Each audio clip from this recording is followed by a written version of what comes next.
सावन का वरदान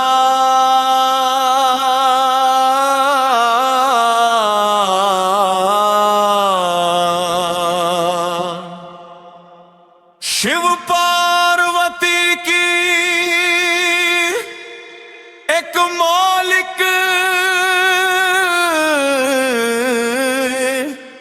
कथा।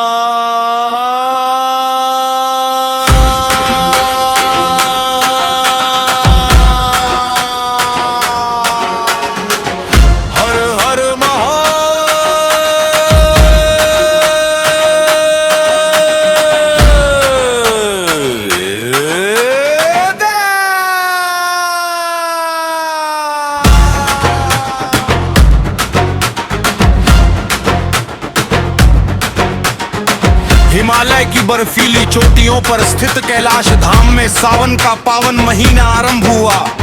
चारों ओर मेघों की गूंज, मंद मंद वर्षा और शिवगणों का हर हर महादेव का जय घोष वातावरण को दिव्यता से भर रहा था। माता पार्वती ने मुस्कुराकर भगवान शिव से कहा, स्वामी पृथ्वी पर आपके भक्त सावन में इतनी श्रद्धा से व्रत, जलाभिषेक और पूजा करते हैं, उन्हें इस महीने का सबसे बड़ा वरदान क्या मिलता है?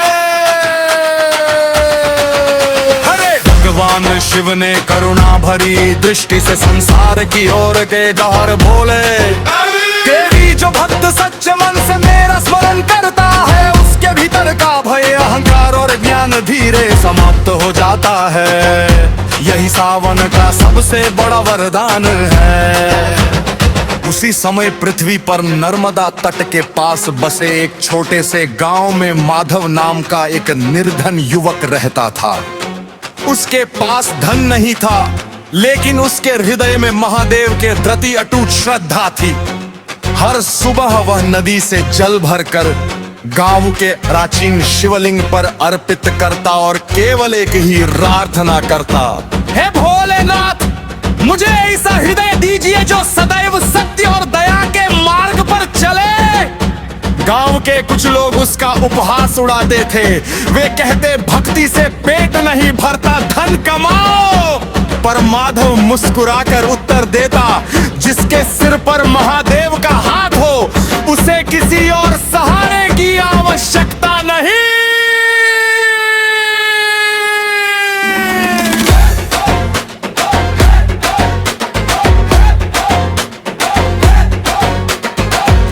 सावन की घने घोर वर्षा में नदी का जल अचानक बढ़ गया। गांव के लोग भयभीत होकर इधर उधर भागने लगे। कई घरों में पानी भर गया।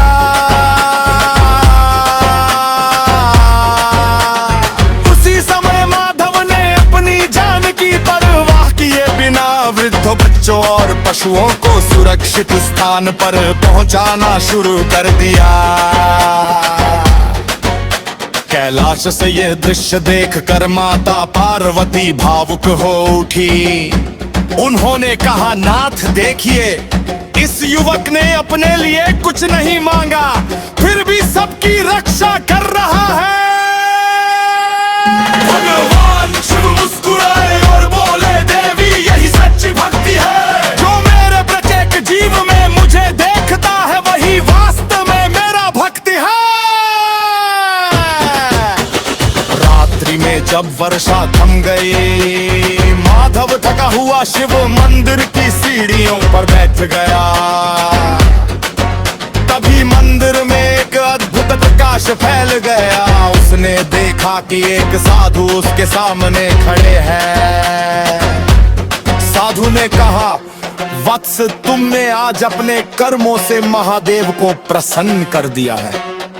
माधव ने विनम्र होकर उत्तर दिया, मैंने तो केवल अपना कर्तव्य निभाया है। साधु मुस्कुराए और बोले, यही विनम्रता तुम्हारा सबसे बड़ा धन है। इतना कहते ही साधु का रूप बदलने लगा। उनके जबाजूट से गंगा प्रवाहित होने लगी। मस्तक पर अर्धचंद्र चमक उठा और हाथ में त्रिशूल प्रकट हो गया।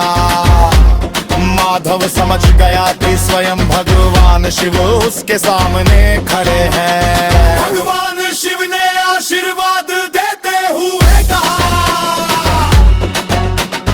वत्स, मैं तुम्हें सोना या महल नहीं देता, क्योंकि वे समय के साथ नष्ट हो जाते हैं।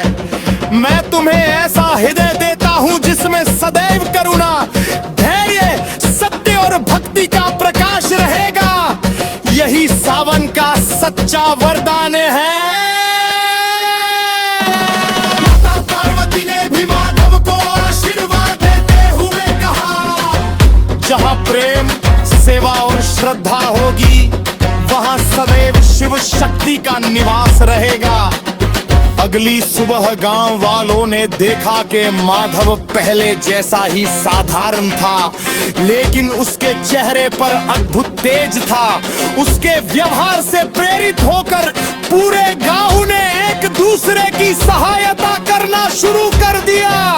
धीरे धीरे गांव में झगड़े समाप्त हो गए और प्रेम, सहयोग तथा भक्ति का वातावरण बन गया। तब से लोग आते हैं कि सावन का सबसे बड़ा वरदान धन, वैभव या चमत्कार नहीं, बल्कि ऐसा में है जिसमें ना हो वरदान। हर मानवता के लिए खेल नमस्कार।